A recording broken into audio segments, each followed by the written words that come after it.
அஸ்ஸலாமு அலைக்கும் வரஹ்மத்துல்லாஹி வபரகாத்துஹு. வணக்கம். முதலாம் தவணை மீட்டல் சம்பந்தமான வகுப்பு தான் இது சம்பந்தமான முழு தகவலும் உங்களோட குழுமத்தினூடாக பகிரப்பட்டிருக்கும். உங்களுக்கான முதலாவது பேப்பர் குழுமத்தினூடாக வழங்கப்பட்டது. அந்த முதலாவது பேப்பருக்குரிய விளக்கம்தான் இப்போது தரப்பட உள்ளது. அதிலும் குறிப்பாக இன்று பார்ட் 1 தொடக்கம் 20 வரையான கேள்விக்குரிய விளக்கம் தரப்பட உள்ளது. பிள்ளைகள் கட்டாயம் விடை எழுதிய மாணவர்கள் உங்களோட ஆன்சரை வைத்து இந்த விளக்கத்தை பார்த்து நீங்கள் கரெக்ஷன் பார்த்து கொள்ள முடியும். 20க்கு எத்தனை சரி வருது, நாம் எதில் பிளவிட்டு இருக்கோம், ஏன் பிள வந்திருக்கு என்கிறத இந்த விளக்கத்தினூடாக ஒவ்வொரு மாணவர்களும் அந்த ஒரு தெளிவை பெற்றுக்கொள்ள வேண்டும். இப்போது நேரடியாக இந்த வினாவிற்குள் செல்வோம். இந்த முதலாவது கேள்வியை பாருங்கடா. தரப்பட்ட எண்ணின் ஒரு வளையம் பெயரிடப்பட்டுள்ளது. மிகுதி வளையங்களை எழுதுக. அப்போ ஒரு வளையத்தில் இந்த வளையம் தான் பெயரிடப்பட்டிருக்கு, மில்லியன் வளையம்.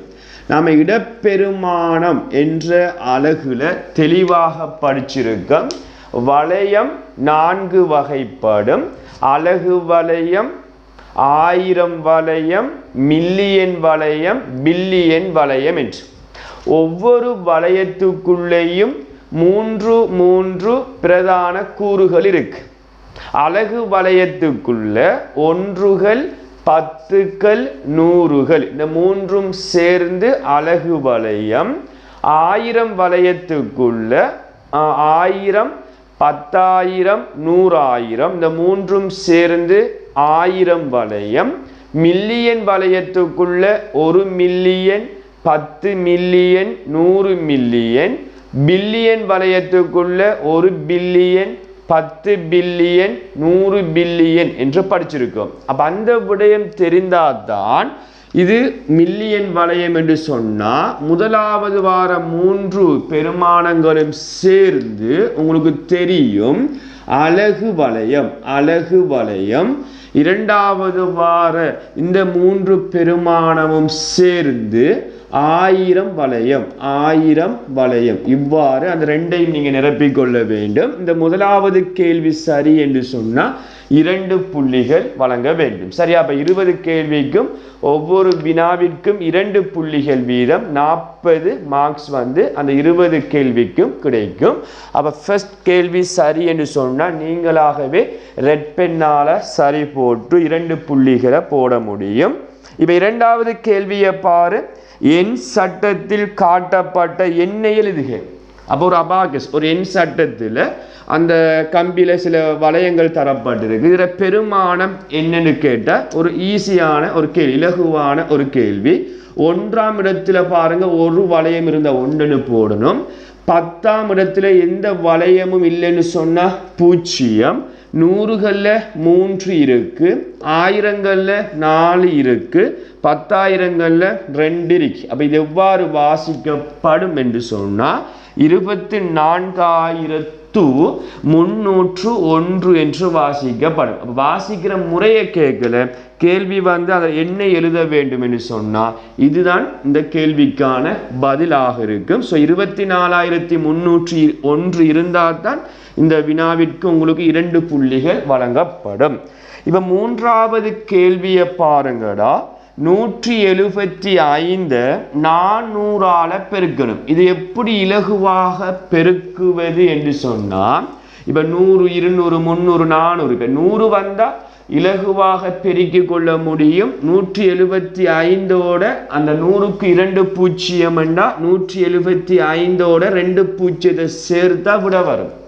100ஐ தவிர்ந்த வேற 200, 300 அப்படியான பெருமானங்கள் வரும்போது 175 அந்த 2 பூஜ்ஜியத்தை விட்டு போட்டு அந்த 4ஆல முதல் பெருக்கிக் கொள்வோம். அப்ப 4 தர 5 20, 2 மீதி. 4 தர 7 28, 2 30, 3 மீதி. 1 4 4 3 7. அப்ப வார விடையோட நம்ம எத்தனை பூஜ்ஜியத்தை விட்டு பார்த்தோம்? 2 பூஜ்ஜியம். அந்த 2 பூஜ்ஜியத்தை நீங்க சேர்த்தீங்கன்னு சொன்னா இந்த கேள்விக்கான விடை வந்து 70,000 என்று ஆன்சர் கிடைக்கும். சரியா? நீங்க எப்படியும் பெருக்கிக் கொள்ளலாம், ஆனா விட 70,000 என்று வரணும். அப்ப 70,000 என்று வந்தா உங்களுக்கு இந்த கேள்விக்கான புள்ளி 2 வழங்க வேண்டும். அதே போன்று 4வது கேள்வியை பாருங்கடா. தரப்பட்ட எண்ணை நியம வடிவில் எழுதுக. அப்ப நியம வடிவம் என்று சொன்னா தெளிவாக படிச்சிருக்கோம்.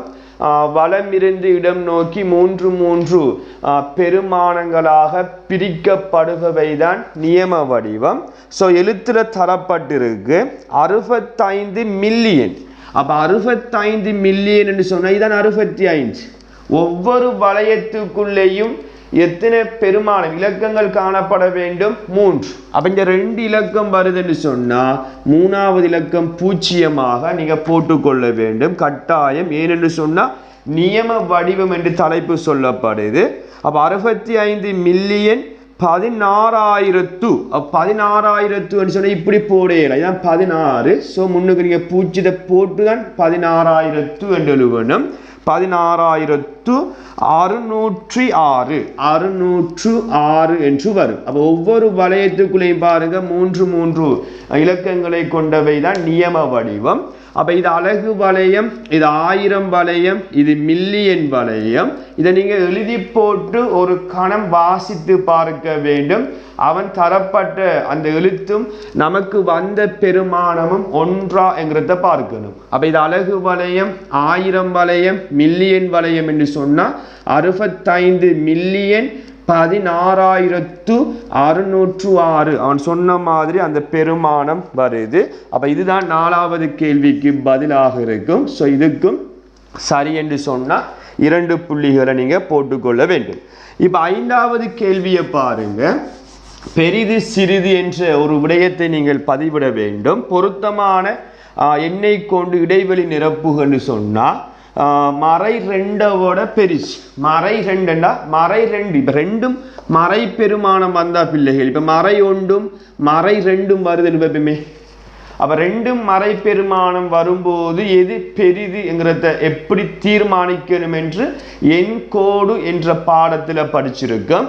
2ம் மறை பெருமானம் வரும்போது மறையில எது சிறிய பெருமானமோ அதுதான் பெரிய பெருமானம் என்று சொல்லிக்கிறேன். அப்ப மறை 1 மறை 2 இதுல இலக்கத்துல சிறிசுன்னு பார்த்தா 1 சிறிசு. அந்த மறை 1 தான் மறை 2 விட பெரிதாக இருக்கு.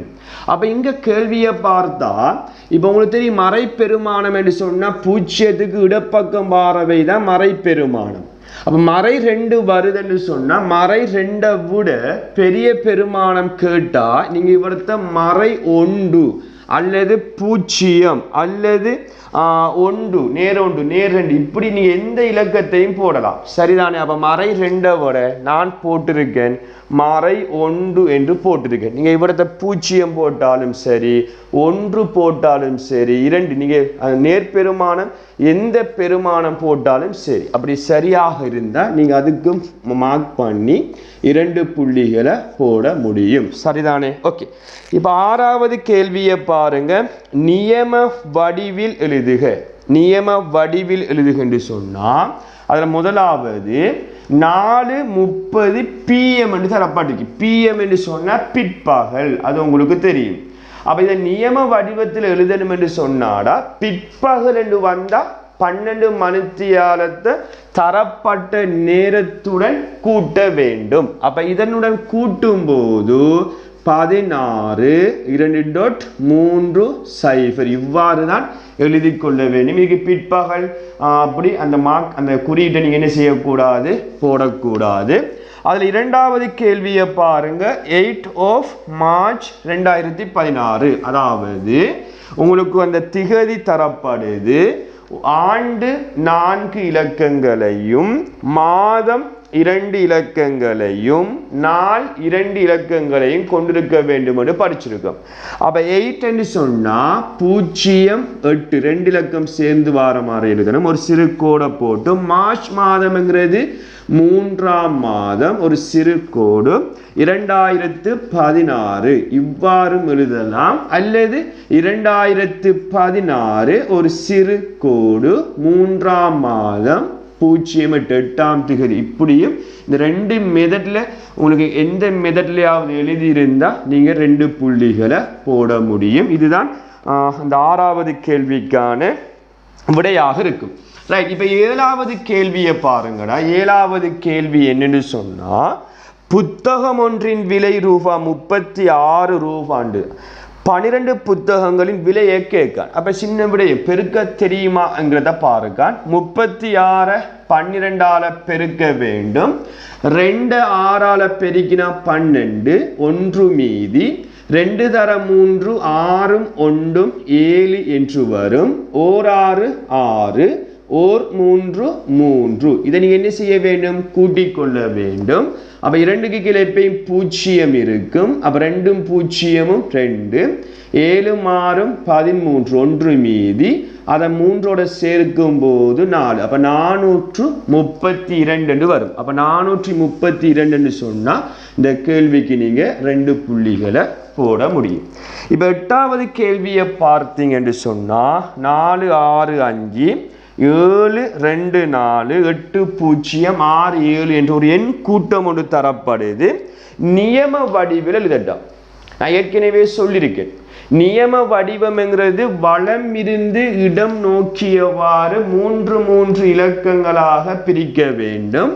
அப்ப அதன் அடிப்படையில் பார்த்தீங்கன்னு சொன்னா 0 6 7 ஒரு வளையம் அலகு வளையமாக இருக்கும். அடுத்த 3 ஒரு சிறு இடைவெளியை விட்டு 8 4 2 1000 வளையமாக இருக்கும். 8 4 2. அடுத்தது 7 5 6 மீதமாக இருக்கிற 4 போட்டா சரி. அல்லது 4க்கு முன்னுக்கு நீங்க 3 இலக்கம் வார மாதிரி 2 0 போட்டாலும் சரி. அப்ப அலகு வளையம் 1000 வளையம் மில்லியன் வளையம் பில்லியன் வளையம் என்றவாறு இப்படி நியம வடிவத்தில் அந்த 8வது கேள்விக்கு நீங்க விடையை எழுதி கொள்ள வேண்டும். தொலைக்காட்சி நிகழ்ச்சி ஒன்று பிற்பகல் 4:30க்கு ஆரம்பித்து பிற்பகல் 7:15க்கு முடிவடைந்தது என்று சொன்னால் நிகழ்ச்சி ஒளிபரப்பான காலப்பகுதியை கேட்க. ஒரு விடயத்தை தெளிவாக விளங்கிக் கொள்ளுங்கடா. ஆரம்பித்த நேரமும் முடிவடைந்த நேரமும் அதாவது பிற்பகலாக இருந்தால் இது முற்பகலாக இருந்தால், ஆரம்பித்தது முற்பகலாக இருக்கணும், முடிவடைந்தது முற்பகலாக இருந்தால் நீங்கள் டைமை மாற்ற வேண்டிய அவசியம் இல்லை. முடிவடைந்த நேரத்திலிருந்து ஆரம்பித்த நேரத்தை கழிக்க முடியும். இப்போ இந்த தந்த கேள்வியை பாருங்க. ஆரம்பித்த நேரமும் பிற்பகல், முடிவடைந்த நேரமும் பிற்பகல். அப்போ நீங்கள் டைமை 24 மணித்தியால கடிகாரத்துக்கு மாற்றி கழிக்க வேண்டும் என்று அவசியம் இல்லை. எப்போது மாற்றணும் என்று சொன்னால், ஆரம்பித்த நேரம் முற்பகலாகவும் முடிவடைந்த நேரம் பிற்பகலாக இருக்கும் சந்தர்ப்பத்தில் கட்டாயம் நியம நேரம் 24 மணித்தியால கடிகாரத்துக்கு மாற்றி தான் நீங்கள் கழிக்க வேண்டும். சரிதானே? இப்போ ரெண்டினுடைய நேரத்தையும் பார்த்தீங்க என்று சொன்னால், ஆரம்பித்த நேரம் பிற்பகல், முடிவடைந்த நேரமும் பிற்பகல்ங்கிறதால நான் மணித்தியாலம் நிமிடம் என்று அந்த நேரத்தை 2ஆக பிரித்து, முடிவடைந்த நேரம் 7:15. அப்போ 7 மணித்தியாலமும் 15 நிமிடம் 7:15.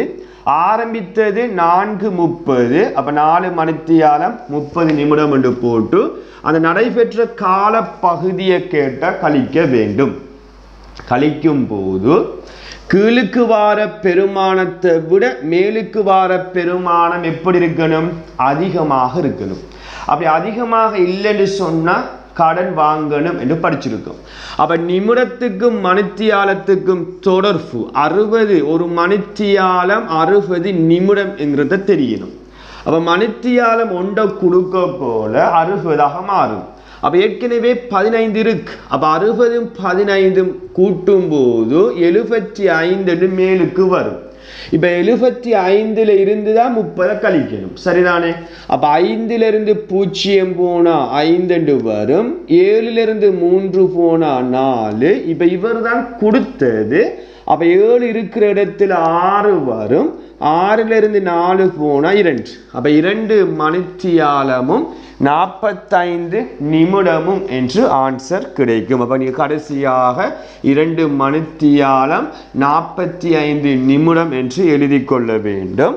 அதே போன்று 10வது கேள்வியை பார்த்தீங்க என்று சொன்னால், வட்டத்தை வரைய பயன்படுத்தக்கூடிய 2 பொருட்கள் நிறைய இருக்கு, நீங்கள் எதையும் எழுதலாம், ஆனால் அது வட்டத்தை உருவாக்கக்கூடியதாக இருக்க வேண்டும். ஸோ இலகுவாக எழுதக்கூடியது போத்தல் மூடி, போத்தல் மூடி என்று எழுதலாம். அடுத்தது நாணயக்குற்றி, நாணயக்குற்றி, 1 ரூபாய் நாணயக்குற்றி அல்லது 5 ரூபாய் நாணயக்குற்றி, அப்படி நீங்கள் நாணயக்குற்றி இவ்வாறு இலகுவான விடையை நீங்கள் எழுதி கொள்ள வேண்டும். அல்லது வேறு விடைகளாக இருக்கலாம், பிரச்சனை இல்லை, ஆனால் அதை கொண்டு வட்டம் வரையக்கூடியதாக இருக்க வேண்டும். 11வது கேள்வி, கோணங்களின் வகையை கேட்கான். உங்களுக்கு தெரியும்டா, இந்த முதல் படத்தை பார்த்தாலே பிள்ளைகளுக்கு விளங்கி கொள்ளும். இது ஒரு விரிகோணம், 90 பாகையை விட பெரிது, 180 பாகையை விட குறைவு என்று சொன்னால் அது விரிகோணம். 2வது உருவத்தை பார்த்தீங்கன்னு சொன்னால், டானா ஷேப்ல வந்தால் இப்படி ஒரு அடையாளம் தந்தால் இது 90 பாகை என்று படிச்சிருக்கோம். அப்போ 90 பாகை வரக்கூடிய கோணம் செங்கோணம். இது எல்லோருக்கும் தெரிந்த விடயம், இது செங்கோணம். அப்போ இது தெளிவாக அந்த உரிய படத்துக்கு கீழே அந்த கோணத்தினுடைய பெயரை நீங்கள் போட்டுக்கொள்ள வேண்டும். 12வது கேள்வி, 8767 1989 கழிக்க வேண்டும். உங்களுக்கு கழிக்க தெரியுமாங்கிறத பாருங்க. 7ல் இருந்து 9 போகாது, கடன் வாங்கின 17, 17ல் இருந்து 9 போனால் 8 வரும். அப்போ இவரத்து 5 இருக்கும். அப்போ மறுபடியும் கடன் வாங்கணும், காரணம் 5ல் இருந்து 8 போகாது, 15, 15ல் இருந்து 8 போனால் 7 வரும். இப்போ இங்கே 6 இருக்கும், 6ல் இருந்து 9 போகாது, கடன் வாங்கணும் 16, 16ல் இருந்து 9 போனால் 7 என்று வரும். இப்போ 8 இருக்கிற இடத்த 7 இருக்கும், 7ல் இருந்து 1 போனால் 6, அப்போ 6778 வரும். இதில் ஒரு இலக்கம் பிழை என்று சொன்னாலும் மொத்தமாக உங்களுக்கு இதுக்கு 2 மார்க்ஸ் வழங்கப்பட மாட்டாது. ஸோ தெளிவாக அவதானமாக அந்த கழித்தலை நீங்கள் செய்து கொள்ள வேண்டும். 13வது கேள்வி, மறை 7 + 4 + 2 மறை 5 ஏறு வரிசைப்படுத்தணும். ஏறு வரிசை என்று சொன்னால் நீங்கள் ஸ்டெப்ஸ் படி எடுத்துக்கொண்டீங்கன்னா சிறுசிலிருந்து பெருசுக்கு போகணும், அப்படித்தானே? சிறிய பெருமானத்திலிருந்து பெரிய பெருமானத்தை இதை எழுதி கொள்ள வேண்டும். மறையும் நேரும் வரக்கூட, மறையில எது பெரிய பெருமானமோ அதுதான் சிறிய பெருமானம் என்று படிச்சிருக்கோம். அப்போ இதில் பார்த்தீங்கன்னு சொன்னால், முதலாவது மறை 7 வரும், மறை 7 விட சற்று பெரிய பெருமானம் மறை 5, மறை 5ஐ விட சற்று பெரிய பெருமானம் நேர் 2, நேர் 2ஐ விட சற்று பெரிய பெருமானம் நேர் 4. இதுதான் ஆன்சர். இதில் ஒரு இலக்கம் மாறுபடும் என்று சொன்னாலும் பிழை. இப்படி இருந்தால் தான் நீங்கள் சரியை போட்டு 2 மார்க்ஸ் என்று போட வேண்டும். பிழை எடுத்த மாணவர்கள் ரெட் பெண்ணால் சரியான விடையை நீங்கள் எழுதி கொள்ள வேண்டும். ரைட், இப்போ அடுத்த கேள்வியை பாருங்க. 14வது கேள்வி, ஒரு எண் கோடு தரப்படுகின்றது.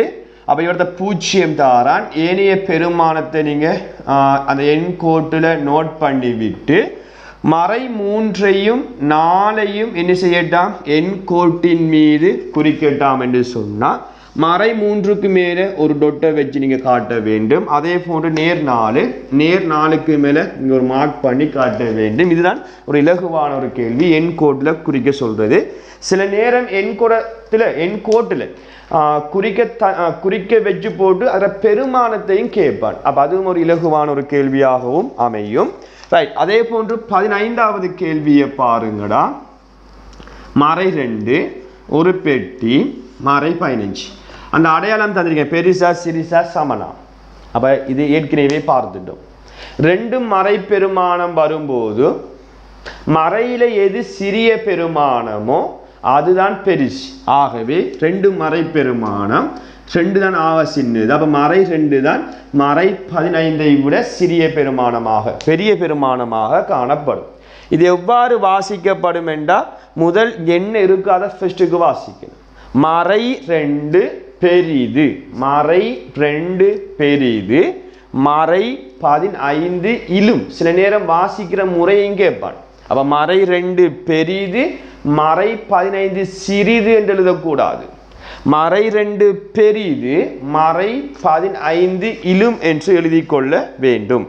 அதே போன்று 16வது கேள்வியை பார்த்தீங்க என்று சொன்னால் 48 3 3 பூஜ்ஜியம் பிரிக்கணும் 100ஆல, 10ஆல 100ஆல 1000ஆல, இப்படி அந்த ஒன்றோட பூஜ்ஜியங்கள் சேர்ந்து வர 10னுடைய வலுவென்று சொல்லுவோம். 10 100 1000 10000 இப்படி ஒன்றோட அந்த பூஜ்ஜியங்களை கூடிக்கொண்டு வரத 10ன் வலு என்று சொல்லுவோம்.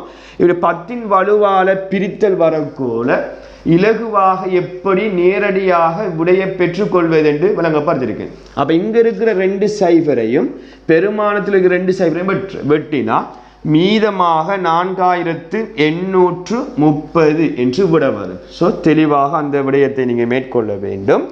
17வது வினா, பின்வரும் இலக்கங்கள் ஒரு தடவை பயன்படுத்தி ஆக்கக்கூடிய 4 இலக்க மிகப்பெரிய எண்ணை கேட்க. அப்போ இதில் பாருங்க 6 7 5 8 9 5 இலக்கங்கள் தரப்படுது. 4 இலக்கத்தை உருவாக்கி மிகப்பெரிய எண்ணை உருவாக்கணும். 4 இலக்கத்தை பயன்படுத்தணும், ஆனால் மிகப்பெரிய எண்ணாக இருக்கணும். அப்படி என்றா ஆக மிகப்பெரிய பெருமானம் ஃபர்ஸ்ட்டுக்கு வரும், அதோட சின்னது செகண்ட் வரும், அதோட சிறியது 3வது இலக்கமாக வரும், அதோட சிறியது 4வது இலக்கமாக வரும். அப்போ 5 மட்டும் என்ன செய்யாது, நோட் பண்ண முடியாது.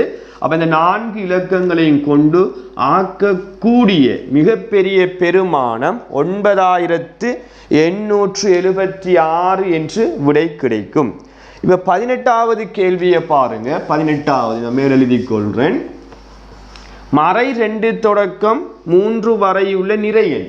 அப்போ உங்களுக்கு தெரியாட்டி ஒரு நேர்கோடை போட்டு மறை 2 போட்டால் இங்கே வலப்பக்கம் உங்களுக்கு தெரியும் மறை 1 0 1 2 3 வரையுள்ள என்கிறதால மறை 2 தொடக்கம் என்று சொன்னால் மறை 2 வரும், 3 வரையுள்ள சொன்னால் 3 வரும். மறை 2 இட்கும் 3 இட்கும், அந்த இட்கும் என்று சொன்னால்தான் மறை 2 3 வராது. இடையில வார பெருமானத்தை எழுதி கொள்ள வேண்டும். இது தொடக்கம் என்கிறதால பிள்ளைகள் கட்டாயம் 2 வரும்.